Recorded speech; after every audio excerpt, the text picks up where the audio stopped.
Hello, everyone, and this is Talking Right with John Mosman. You are with me on this podcast on this beautiful Friday here. It's still got a lot of smoke here from some pretty major wildfires that have been going on here in Colorado. So if I seemed a little stuffed up, it's from that smoke. But I wanted to do another podcast because I like to try to do podcasts with my posts that I post at johnmosman.net. And yesterday I posted something on the Jared Fogle story. And I wanted to talk about that, and I wanted to connect it to something that I thought was very interesting. And so I just want to let you know, if you heard me last time, you might have wondered why I was going into this personal story about people that I had connected with, some of my atheist friends that I had some issues with or whatever. Sometimes I may just get up and just say something personal. I may have to address something that I want to address. I may do that on the podcast.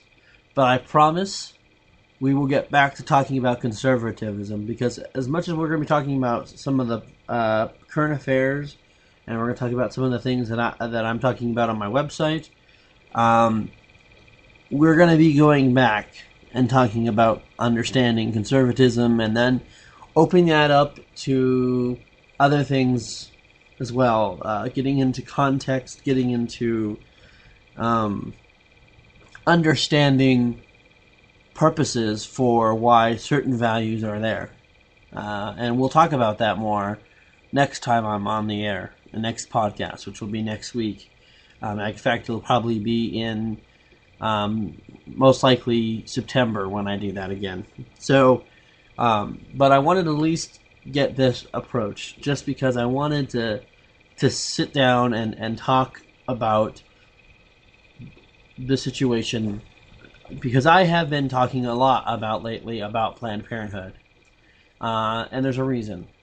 And the reason is that what Planned Parenthood has done is so atrociously evil. I mean, it's so outrageously evil that it shocks the hell out of me that people who may not be Christian or may not be the ideal pro-life,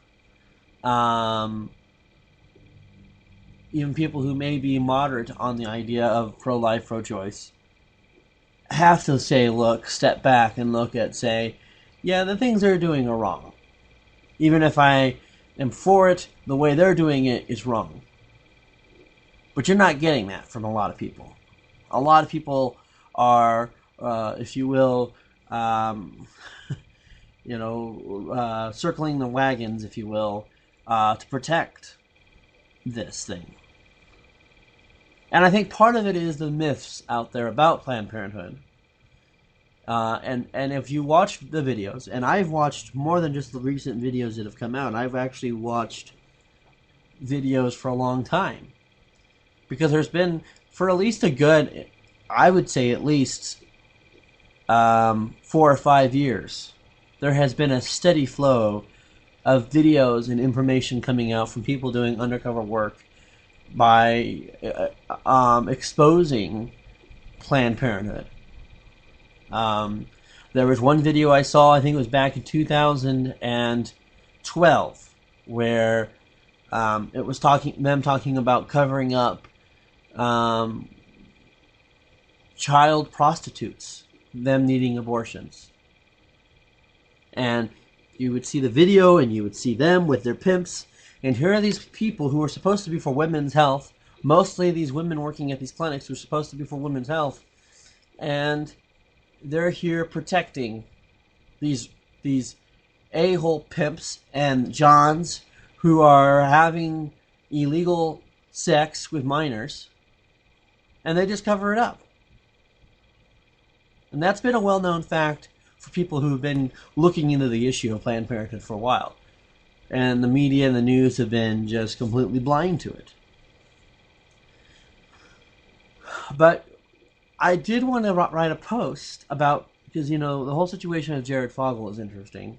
in the fact that how can someone justifiably do what he did? How can you justify having sex with a minor? And then I thought to myself, wait a minute. Some of the same justifications there are for child porn, for someone justifying to themselves that it's okay for me to have sex with a minor or with a little kid and not think about the consequences of those decisions and not realize how wrong it is, that some of those justifications actually come from the same kind of thinking that we have been allowed to have in this country, in our society. We have pervaded these thoughts, that we've allowed these things to come out that say things like, it's my body, it's my right, right? We've seen a huge increase in people speaking very authoritative and very, as if they own something, as if they owned a life because it's part of them. It's like someone who's a landlord and has people living in his house. Well, it's my property, so it doesn't matter if I'm not having the right facilities for them, so that they can have a safe, clean environment in their apartment, that I make sure that their needs are taken care of. No. It's my building. And I thought about this, and I said, to myself, and this isn't something new. And I'm not the only one to come up with this, so I'm not going to pretend to be that person that says, oh, I found this startling revelation. No. It's been around for a while, because it's a glaringly open comparison for anyone who looks at it, is that the same things that people who are pro-choice do to justify abortion are the same kinds of arguments that were there to justify slavery. And while I get, you might say, John, wait. Well, wait, there's a difference between, a fetus that we don't think is a human and someone who we obviously think is a human being. The reality is this. There was at one point an idea that human life could be defined by people. And there was a time in our country, sad to say, when people who were slaves, especially people who were African American, were considered property and not a person. When women used to be considered half a person.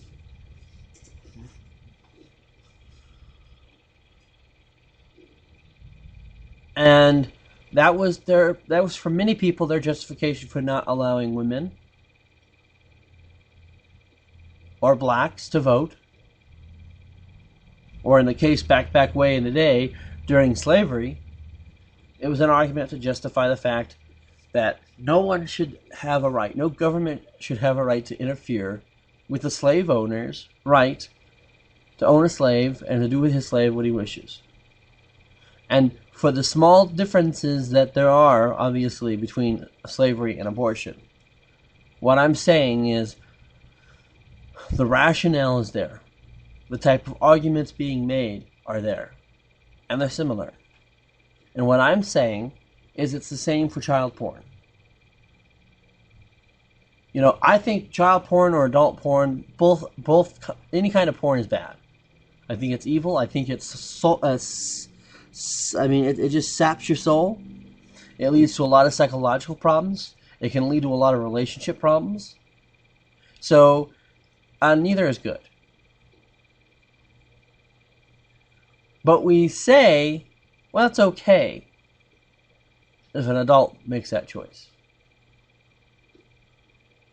It's really weird because where the crux of the whole issue is on the word choice and what it means to make a choice. Because usually, while one is defending their right to make a choice, they're so blatantly going against another person's right to make a choice. And in the case of abortion, or in the case of child porn, there are children who do not have the will. They don't have they don't have the means. They don't have the power to make a choice.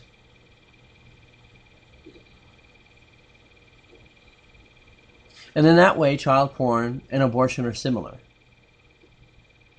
similar in where one person makes a choice, seemingly an adult makes a choice that says, my needs come before that child's. And it doesn't matter what happens to that child, whether that child be alive and be 4 or 5 years old, or 6 or 7 years old, or whether that child be in the womb. And I would say it's even worse for abortion because we don't even consider them children. A lot of people consider them lumps of tissue. Or it's just, blah, blah, blah, until they want to sell it, and then it's it's a human tissue. But the reality is, it's the same kind of thinking. It's the same kind of rationale. Both of these things, both child porn and abortion, say I have a right to decide who does what, whoever perpetrates it. Now, I will say this. For the many women out there who have had abortions, I get that they probably were in hard times. And you can't directly compare a woman who is suffering, who is having some issues, who really legitimately feels like her bringing that child, even though I believe she is dead wrong about her assumption that in order to help a child avoid poverty, or avoid being hungry, or avoid not living in a good life, is to kill it. I mean, if you expand that logic, then whenever your child is hungry and you don't want it to go hungry, you just kill it. People don't want to think that way, and liberals go, no, that's not what it is. And that's because for liberals and for people who are pro-choice people, to them, it's not a human until it's outside the hospital. Maybe it has to wait to the grand old age of 1 before we can call it a human, before we can call it a child. And that's kind of arrogance, that kind of presumption, that kind of idea that we can say what life is and isn't. Not only is that a reckless thing for people to do in a society, but it's dead morally wrong, because the same problems that we had with slavery, the same problems we had with limiting women to vote, the same problems we had with equality, right? And a lot of these pro-choicers want equality when it comes to, to gay couples. A lot of these people want to limit or exterminate the Second Amendment because to them, they think about the safety of others before the needs of the one person they have the big bad gun, right? That's some of the arguments that they would have, right? And this is the whole thing. You cannot be a champion for social justice, for any kind of justice, if you're continually making this kind of rationale, this kind of thinking okay. And do you think, and I think it's unrealistic to say that we can ever save the world from racism, because people are always going to be racist, unfortunately. We can limit racism. We can educate people and make them realize that racism is not good, and that when you say this or do this, that's racist. Okay, yes. But we also need to do the same thing when it comes to the sanctity of human life. Because the same people who you might think were doing racist things, or the same people who were doing wrong moral things, are using the same justification that you're okay with other people using when it comes to abortion. And that's the issue here. But it's such a radical thing for many people who are pro-choicers. I mean, they're adamant about the fact that it's not a human life. It's just, maybe another extra body part. It's just a bunch of lump cells. Until I will it to be a child. Until I choose when I want to have it.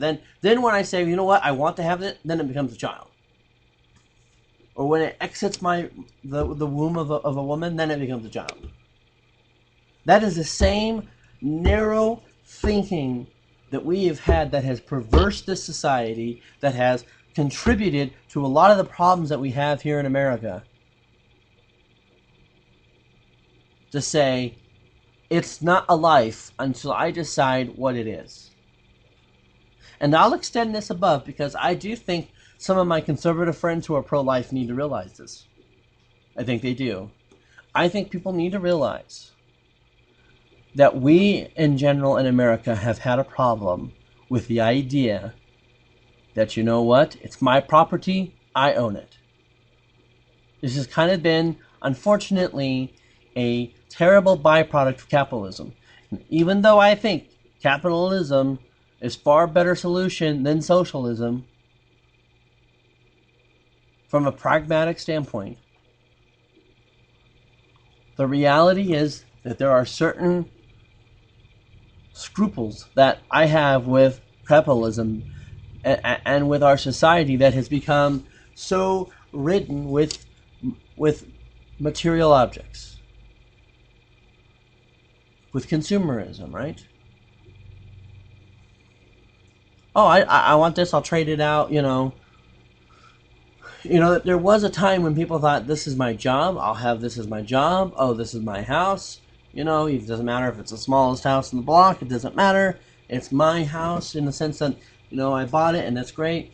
I'm okay with not having the biggest house. We lost that a long time ago. And now people, all they care about is themselves. All people care about is when they're getting the next paycheck. And I think a lot of times what we've seen in our society, as much as I believe that people who are the pro-choicers and the pro-abortion people have done to really pollute our society and pollute the thinking in our communities, that it's justifiable to say, well, it's an unwanted pregnancy, so I guess I have the right to dictate whether or not it's there or not. We have to realize that from an economic standpoint, we've allowed similar thinking. Oh, well, you know, I want to keep my company. Oh, well, I want to make sure that my company is still here. I want to make sure I still have my $30 million bonus, so let me cut these jobs. They don't matter, right? It doesn't matter that the people's jobs that you're cutting rely on those jobs to feed their families, right? And whether it be abortion, which I think abortion has, and feminism, has both led to the destruction of the family. I think there are definitely things that have arisen out of crony capitalism that have also destroyed the family. And we are in our society, seeking to destroy the family. Seeking to destroy people and say, you know what, it doesn't matter. You know, well, I have certain issues with the minimum wage, for example. I think there's a better way of getting the end result, which is a more livable wage, which I'm for. I am for people having a livable wage. I think it is asinine that people have to work 80 or 100 hours a week just to provide for their family. But here's the thing. As much as I like that and I value that, I think there's certain problems. There's certain problems that and if you're living in the Seattle area, you know exactly what I'm talking about, because now they're having problems because of the minimum wage, right? But anyways, here's the thing. You know, I think a lot of these people that, you know, it's the one to minimum wage, you know, we talked about the minimum wage, they gotta have $15 an hour. You know, I think some of those arguments that are made for it are the same kind of selfishness that we see, and the same kind of materialism. But we live in a society where it doesn't matter. No one really cares that you have to do this, that you have to work these kinds of jobs. Our society has, in every way, economically, culturally, has told us that it's okay, that our decisions, although they may have a negative impact or effect on other people, they're okay. Because we have the right to make the choice. It's my company. I have the right to fire as many people. Now, as much as I understand that people who put their money and put their effort and work and make those and create those jobs, that is a property, and I get that. I understand that. I'm not saying that people shouldn't have certain choices. That's not at all what I'm saying here. Again, the issue for me is not necessarily having choices. The issue is how we justify choices. And when we justify choices in the sake of what we know, or if we don't know, or if we don't care about how it impacts other people's lives. And I said that in my post. I said we don't live in a vacuum. CEOs who are making lots of money, who decide to do A, B, or C with their business, they don't live in a vacuum. They don't live in a vacuum. That affects other people. It doesn't just affect them. And believe it or not, abortions affect people. There's been lots of information out there telling us about men who also deal with emotional problems because the fact that their girlfriend or their wife or their ex-wife or whatever woman they were with made that choice, right? Because it's her choice. As if she's the only one that makes a child, right? And it has sole ownership over it because it exists in her body. It's the same kind of thinking that slavery has. And it's the same kind of thinking that some of these greedy corporations have. That it's my company, it's in my building, it's in my company. I have a right to say this, or that. And while you may have a legal right, and while people who are now in abortion have a legal right to do that, it's not a moral one. And it's funny because I was on Twitter and there's this guy named the Proto-Atheist and he's talking about the issue. Well, it's legal. Let's just get over it. It's legal. Okay. Because everything that's ever been made legal is okay, morally. Are you kidding me? The reality is, someone like Jared Fogle, when he decided to have sex with a minor, said, my needs come before this child. He looked at that child and he dehumanized that child. He took away that child's dignity because he thought he had the right to. We're told so often in our society, especially by the atheists in our society and the secularists and the non-religious types, that religion is the problem in our world, in our society. And it isn't. The real problem is that almost everybody we know thinks they're God. And thinks that they should have this supreme authority to do whatever the hell they want to do, and consequences be damned. And the effects on people be damned. When you think about what Jared Fogle did, his choice to do that, was it his choice? Well, I guess he made a choice. And he did make that choice. But how did that choice affect his wife, his children? What happens when his children realize that the man we call daddy did that to other kids? What happens to those kids? Now that their mom, rightfully so, is getting a divorce from this creep, and it's going to affect those children. It's going to affect them economically. It's going to affect them psychologically. So did he think about those things? No, he didn't. He thought about pleasure. He thought about getting hard and excuse my language, but I have to say that because you understand what I'm saying if you're a guy. He thought about what excited him.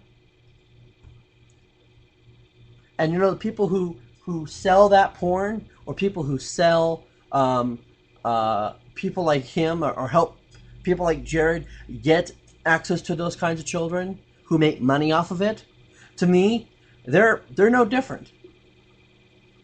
And there are right now people who are making money. And I'm not just talking about the people who are literally making the porn.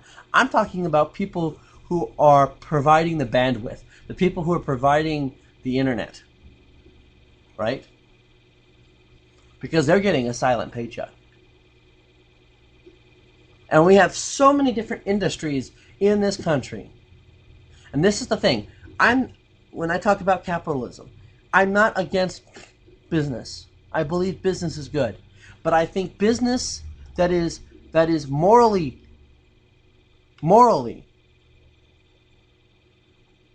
offensive, morally apprehensive, a company or a business that impacts people negatively, I don't think they have a right to do that. I don't think they should have a right to do that. And there are so many businesses in our community, in our society, who are making money off of this crap. They're making money off of people ruining lives. And it's the same damn thing that is happening in Planned Parenthood and other companies that benefit from what Planned Parenthood is doing.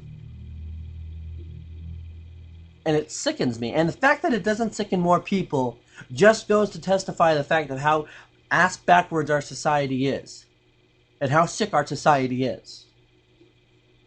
Because that is the issue here. The idea that someone says, I have a right. I have a right to say and do whatever the hell I want to with somebody else's life.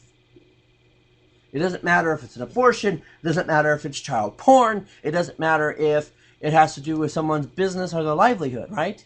And we do that now. Right now, we have this idea that if you say something or do something that a lot of people don't like, that, you know, they shouldn't have the right to have their business. People right now think they get to make the choice. And it's like this mob rule, right? You know, it's this idea, and we constantly have it in our idea, that we're this democracy. We're not. We're a constitutional republic who have rights. That's what sets us apart from jungle law. That's what sets us apart, used to be what sets us apart from all the other countries out there. The idea that you had a right to life. You had a right to pursue happiness. You have a right to do these things. And the fact is, we have people who are hypocrites on both sides. And I get it. And especially recently with sexual perversion and the whole Ashley Madison hack. There again, someone's making money off of that. And we say all is well. If long as I'm not directly impacted by it, doesn't matter. Who cares if it doesn't directly impact you? The sad reality is that it does, eventually. It will. If you don't read my post, it's at johnmosman.net. It's called Jared Reminds Us the Reason for Child Porn to Exist is Similar for Abortion. Which means, what I'm saying is not that child porn is exactly 100% like abortion, so don't misconstrue what I'm saying. I'm saying it's similar. There's similar justifications. And I'm saying that the sad truth is that our society has, for way too long, turned a blind eye to people making money by using children and destroying their lives. And it has to be said that the people who defend this are the same kind of thinking people who defended slavery. And that cannot be overstated.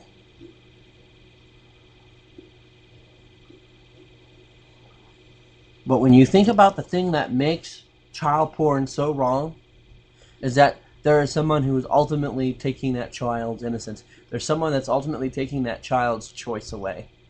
And it's a child that doesn't get a voice. And yet, silently, out of the idea of freedom, we're silencing voices all over the world. And do you want to know something, people? Black Lives Matter?